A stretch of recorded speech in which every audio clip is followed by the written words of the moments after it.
Nako, you could feel the energy inside our studio kasi nga naandito nang inaabangan the man we've been waiting for months and months. Pero mamaya mapapanood na natin siya sa kanyang Jo Koy, the Just Kidding World Tour. First time here in the UAE. Syempre, let's all welcome Mr. Jo Koy! Did you like the Mr.? Oh, I love it. I love it. That was all off the top of the head. She went Tagalog, she went English, I went improvised. cray-cray, I thought for yeah. sure you're going to mess up on UAE. So, Jo Koy, Oi. how is it? The first time in the UAE. Unbelievably crazy. You know, you always hear what it's like, the experience, and then you get here and you're just overwhelmed. I really feel like I'm on a movie set. Okay. I really feel like it's being built around me. It's not real. This is after we're done shooting, they're gonna take it down. Yeah, all the lights. It just doesn't feel real, and I'm loving every minute of it. I love that's it. good. Oh, and the people. I'm kidding. Like so nice. Everyone's so nice. So. Gotta get that message out there, man. I want to make sure when I leave here, I let everybody know just how beautiful it is here. Did they call you Jo Koy or Joseph? Joseph, they call me everything, huh? Everything. But Yeah, can they you say say- hi? Can you say hi to our kababayans? Oh, Sino? Who? Hi to everyone. yeah. That's what I'm doing now, Bluebird. Where have you been? That's what this is. I'm saying hi. Yeah, and My mom does that. Say hi to your aunties. I'm like, I'm right here. We're saying hi. No, what? they basically hi. But speaking of, you're really excited. We Yes. know that you've had a successful concert and performance in the Philippines. That was How amazing. about that? You know, you can't talk. to go home and play where my mom was born was like a dream come true. Like I remember starting stand up, and first of all, it was like 1989. So I was in kindergarten. yeah, then, or okay, whatever. And I just remember my mom saying that's not a good choice. You know, don't do that. And it was very discouraging. But to be able to still get through it and then perform in her city in front of 9,000 people. I mean, it sold out in minutes, by the way. Like, it was crazy. It sold out in literally minutes. The minute we went on sale at MOA Arena, it was sold out. So it was just overwhelming. Like, when I walked on that stage, I just sat there and took it all in and just looked out into the audience. And I was like, I can't believe this is happening. Yeah, it was really exciting times, but at the same time, when you were there, unfortunately, there was an incident that happened. You know, the Mount Taal, Taal.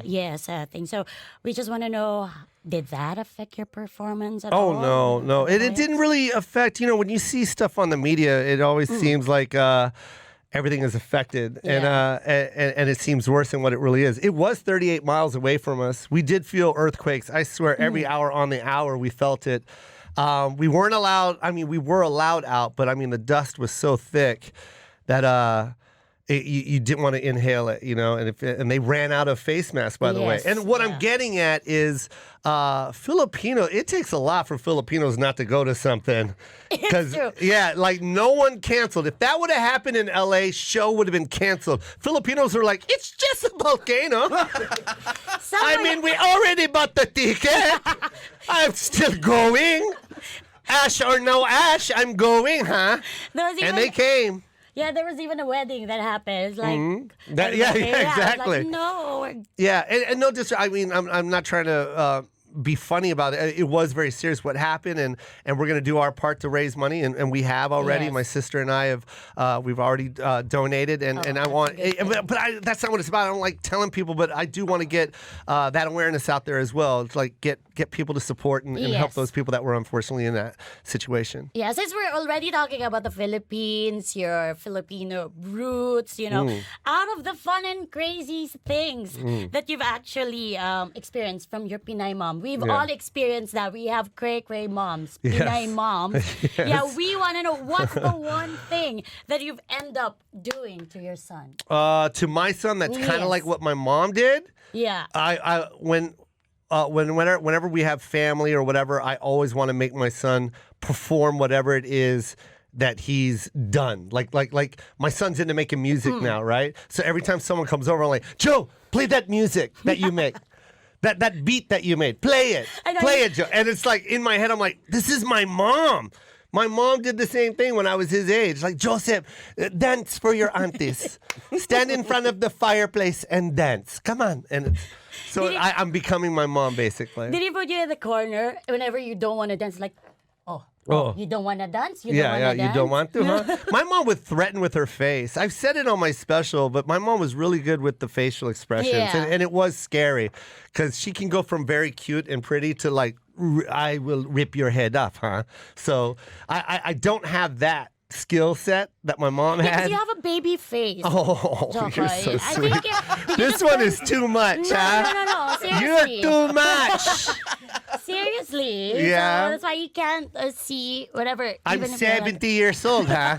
But Jo Koy, I'm curious. Okay. Where did you more? You know, curious is No, such a no. Filipino word. Yeah. Where did you more? Jo Koy, Yeah.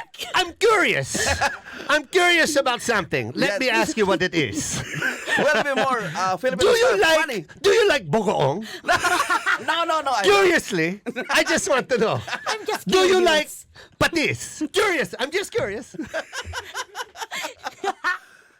That's not what I'm asking. No, what is it? What is it? Yeah. Funny stuff, Pinoy stuff. There will be more this time. I mean, that's one thing that's my style. So I love to talk, and it's not about just being Pinoy, because that's not what I really liked. Like when I write my jokes or when I think about them on stage, I don't want to go up there and go, "Ooh, I need Pinoy jokes." I like to talk about my mom, and she just happens to be Pinoy, or she's a Pinay. You know what I mean? Yeah. And when the reason why I go that way, that style is, I want everyone to get it. I want people to be that aren't Filipino to get it. I don't want to alienate anybody. I don't want to do a show for just Filipinos. Like when I go to Nashville, Tennessee, there are no Filipinos. There's every race is there except for Filipinos. There are none. So obviously it's translating and it's relating, and people are just like, yo, we love your mom because my mom is just like yours. Yeah. And that's what I want. Very relatable. Yeah, it's a beautiful thing. It's cool to go to like somewhere in LA, and I got a bunch of Latinos going, my mom used to do that with Vicks Vapor Up. Like, I love that. Like, I Yeah. love that we can relate on something like that. And one thing that I could see, the way you tell your comic or the way you perform, Yeah. you actually include the crowd. Yeah. It's not all of the comedians do that. They just like stand up. They tell their creative jokes. But you, it's like your ad lib is like spot on. It's Yeah. like when you see someone and you're like, oh, that's not really an easy thing to do. No, So how it's do- actually really hard. Yeah. No, but I love doing it. That's my skill set. So Yeah. I'm a comedian first, and then I'm a storyteller. Yeah. So that's one of the skill sets that a lot of comics have, is to improvise on a situation. That's why we Yeah. knew we were comedians. When I was a kid, I didn't know what the word comedian meant, but I knew I was funny, and it didn't matter what situation was around me. I could make it funny for some reason, and I've always brought that to the stage. So I'll always do it. Like being here in Dubai, of course I'm gonna talk about Dubai for about 15, 20 minutes. Like Yeah. that's just what I do. Correct. Yeah. But who told you that you were funny? Me, myself. guess But what's crazy is everyone told me I was funny in the family. So when I was even a little kid, I was making adults laugh. So I knew I had something special. I just didn't know what a comedian was until I saw Eddie Murphy Delirious. When I saw Delirious, that's when I was like, oh, I want to do that right there. I want to be a comedian. Okay, another 80s reference, ladies and gentlemen. Yeah, 80s, but a huge comeback. He's making a huge comeback with Netflix, and he's about to drop his special, which we've been waiting 30 years for. Ooh. 34 years to be exact. So that's going to be amazing when Eddie hits it. And I will be the first one to get a ticket. Oh, that. Here's a story no one knows. I took my mom's credit card in 1985, and this is before Ticketmaster, before the internet, before you can buy stuff online. You had to make phone calls, and I bought tickets to see Raw, Eddie Murphy's concert live at the Seattle Coliseum, and I bought those tickets on the phone with my mom's credit card. I was 15 when I did it, so imagine 50. That is illegal. Imagine in '85, no one really knew what a Filipino accent looked like. So I'm like, I'd like to purchase 2 tickets to the and they bought it. They bought it 100%. They didn't want to argue with me. And next thing you know, I had tickets in the mail. That's a true story. Oh, speaking of tickets, guys, mga listeners natin from Tag 91.1, go get your tickets. Tonight is the night we have to watch Jo Koy the Just Kidding World Tour. Saan? Where? Happening at My God, you're just telling them buy tickets. Where? Saan? My God. Here it comes. Oh, sige. Coca-Cola Arena. Yes. and Together, one more time. Coca-Cola Arena. You can buy your tickets at CocaColaArena.com. Again, we don't want this interview to be over. But we know Aw. that you are very busy, Jo Aw. Koy. So thank you very much. Please invite our kababayans. Oh, I for will. tonight. Come on out, you guys. You heard all the information right there. It's a whole new hour set, by the way. So if you think I'm going to do the stuff like that you've seen on Netflix or any of my Comedy Central stuff, it's that's already done. Whenever I put something on TV, I retire it. So this is a whole new hour. It's probably going to be about an hour and a half to 2 hours. Yeah. So, yeah, and the guys I have with me are extremely funny. I got a young kid by the name of Andrew Lopez, Filipino, and then I got another guy by the name of Eric Schwartz, very funny cat. My boy Ryan, Filipino. So we're doing it, man. Represent. Yeah, then we got the Yeah. Japanese guy over here doing the videos, man. It's like the United Nations in Dubai. Let's go. Yes, and also we want to know, Jo Koy, if you can invite our viewers in Tagalog. In Tagalog? I don't know Yes. how to do it. Tell me. Pumunta na kayo Pumunta na gabi. kayo Mamayang gabi mamayang gabi sa Coca-Cola Arena sa Coca-Cola Arena para manood para manood ng Jo Koy ng Jo Koy ako The Just Kidding World Tour. ng Just Kidding World Tour. Yay! Good one! Ang galing ng Tagalog ko. Again, thank you very much, Jo Koy. Guys, 7 p.m. Coca-Cola Arena. Kita-kits tayo. Jo Koy The Just Kidding World Tour. Hi, I'm Jo Koy, and you're listening to Tag 91.1.